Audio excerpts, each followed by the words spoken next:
is Arjen Herencia, and I will tackle one of the greatest literary works in the world, The Franks by Aristophanes. Aristophanes was born in 448 BC and he died in 385 BC.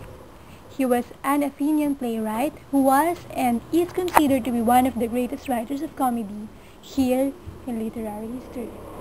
His plays have been performed through the centuries and have remained popular because of their wit, comic invention, and poetic language.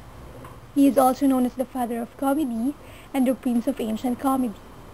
One of the famous plays of Aristophanes is The Frogs, which is produced in the year 405 BC. Aristophanes is a poet with political concern, and The Frogs, a political satire, proves the fact better than any of other of his plays. Inner emptiness prevailed on the stages of tragedy as well as politics. The golden age of tragedy perished with the death of three great tragedians, Aeschylus, Sophocles, and Euripides. In such chaotic situation, Dionysus, the patron god of drama, resolves to fetch Euripides back on earth from Hades. When later, he is asked the reason why, and he answers, to save the city, of course. A parabasis is a traditional phase of classic comedy where the chorus addresses directly to the audiences on the social or political issues. In 411 BC, a number of aristocrats made the terrible mistake of bringing about oligarchic revolution. However, in 410 BC, democracy was restored.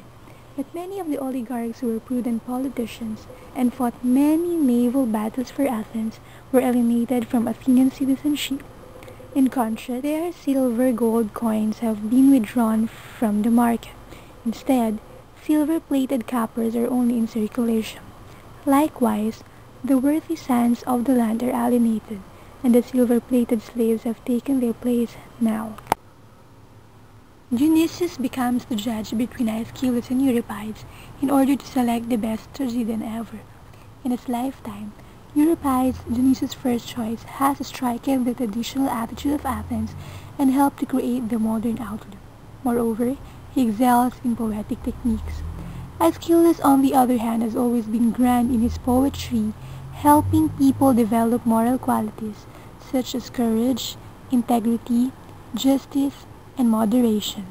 On moral issues, points mount up to Aeschylus' favor because to judge a work of art on its technical merits alone, without reference to its moral values, was sheer absurdity for Athenians. The role of a poet was that of a preacher, teacher, and a wise counselor, just as Aeschylus says. Schoolboys have a master to teach them, and grown-ups have the poets.